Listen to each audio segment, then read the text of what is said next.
Pandemia, candidato. Ué. Nos momentos mais dramáticos, o senhor imitou pacientes de Covid com falta de ar. Sobre as mortes, o senhor disse, e daí, eu não sou coveiro? O senhor estimulou o uso e usou dinheiro público para comprar medicamento comprovadamente ineficaz contra a Covid. O senhor desestimulou a vacinação. O senhor não teme ser responsabilizado, senão pelos eleitores, pela história?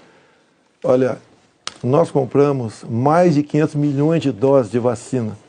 Só não se vacinou quem não quis. Eu acho que vocês dois se vacinaram. Comprada por mim.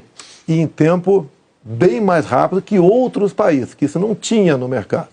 Não poderia eu, num primeiro momento, por exemplo, falar que devíamos assinar certos contratos, como por exemplo com a Pfizer, onde a Pfizer não garantia a entrega da vacina. A primeira vacina no mundo foi dada em dezembro de 2020.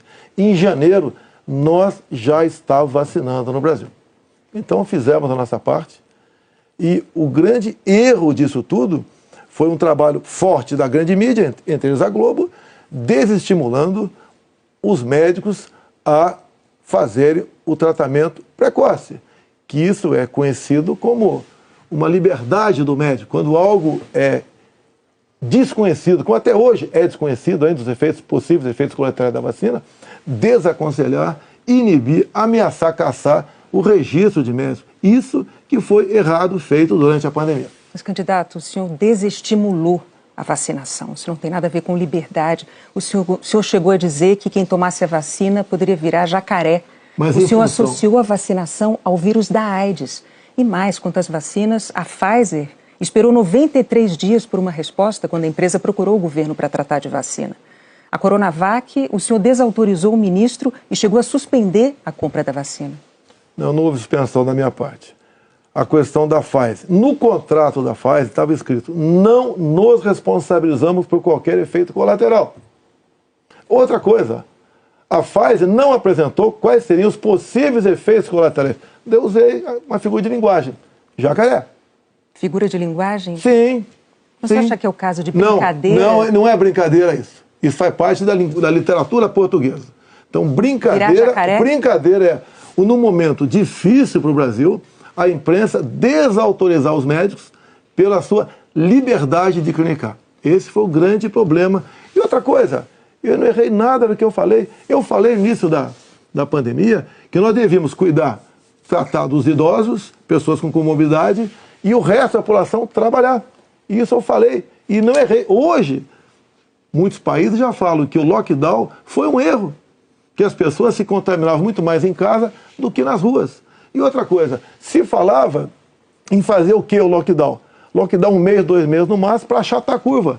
Durou mais de um ano o lockdown. E até hoje continua gente falecendo por Covid. Ou seja, o lockdown serviu sim para atrapalhar a nossa economia e contaminar mais pessoas ainda em casa. Candidato, mas as medidas socioeconômicas importantíssimas, elas foram adotadas por governos no mundo inteiro justamente para sustentar o fique em casa no pico da pandemia, fique em casa se puder. Para que as pessoas pudessem proteger a própria vida e, ao mesmo tempo, receber um amparo econômico. Para evitar o colapso dos hospitais, aliás, como nós vimos em Manaus. Pessoas morrendo com falta de oxigênio por um erro de logística e gestão do seu ministro da Saúde. Negativo. Menos de 48 horas estavam chegando já cilindros lá em Manaus. Lá foi uma coisa atípica, anormal, que aconteceu de uma hora para outra. Menos de 48 horas, cilindros começaram a chegar em Manaus de alguns pontos do Brasil. Fizemos a nossa parte em Manaus. Não faltou da nossa parte recursos bilionários para governadores e prefeitos enfrentarem a Covid, construírem hospitais de campanha. Então fizemos a nossa parte. Raro país do mundo que fez algo melhor do que nós fizemos. E o resultado, até o OMS reconhece isso daí. Fizemos a nossa parte. O senhor mencionou 48 horas, o fato é que Manaus ficou uma semana, mais de uma semana, 9 dias, sem receber o apoio das pessoas com falta de oxigênio nos hospitais. Não é verdade isso. Agora, não é verdade. Candidato, sobre o seu comportamento, com as frases que eu mencionei, imitando pacientes com falta de ar, muitos viram isso como um sinal de falta de compaixão, eu queria que você botasse no ar eu imitando falta de ar.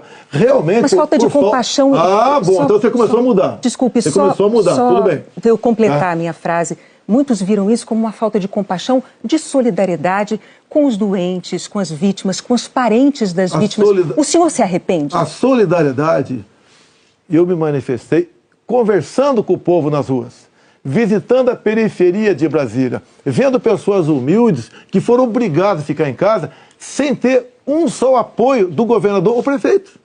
Isso que aconteceu. E nós fizemos exatamente o quê? Demos o auxílio emergencial imediatamente. 68 milhões de pessoas humildes começaram a receber o auxílio emergencial. Eles estavam condenados a morrer de fome dentro de casa. O senhor não se arrepende das declarações? Ou ir para as ruas, fazer o que não queriam. Poderiam ter um caos na rua, caos porque pessoas com fome iriam para a rua. Criamos imediatamente o auxílio emergencial. Fizemos a nossa parte.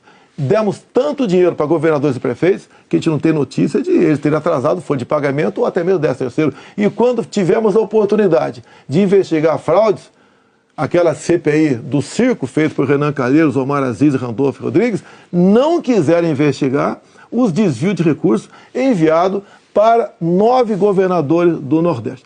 Fizemos a nossa parte e tratei com muita seriedade essa questão. Agora, não adotei o politicamente correto. Não estimulei. Inclusive, o que eu falei é que quando foi decidido o que era essencial, o trabalho essencial, eu falei, deve ser todo aquele necessário para o homem ou a mulher levar o pão para dentro de casa. A própria MS concordou comigo nessa questão. Então o senhor chama isso de politicamente incorreto? O senhor não se arrepende do seu comportamento, das frases que fez, imitando pessoas com falta de ar, como solidariedade com as famílias que sofreram? Você acabou de falar que eu não imitei falta de ar e voltou a falar em falta de ar novamente. Você voltou a falar em falta de ar novamente. 700 mil mortos. A minha pergunta é muito específica. O senhor se arrepende Lamento as mortes. Disso?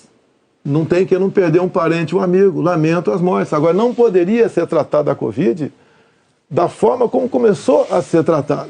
E quando você fala em tratamento precoce, lembre-se que no protocolo do Mandetta tinha o tratamento precoce lá, mas só em casos graves, onde eu não concordei com ele.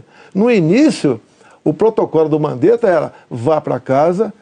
Quando sentir falta de ar, procura um hospital. Eu falei, procurar para quê se não tem remédio? E não tinha vacina também naquele momento. Bom, vamos falar de economia? Eu só queria observar, a Renata não retirou observação sobre o fato de o senhor ter imitado pessoas com falta de ar. Ela disse, não. Ela disse que o senhor imitou gente com falta de ar e que faltou também a solidariedade. Foram as duas coisas. E o senhor não respondeu mas, candidato, o senhor já deixou claro não, que o senhor acha que mais brasileiros se contaminaram por ficar dentro de casa sem se expor. Não, o senhor disse isso. Nova York mostra isso aí. O senhor disse isso.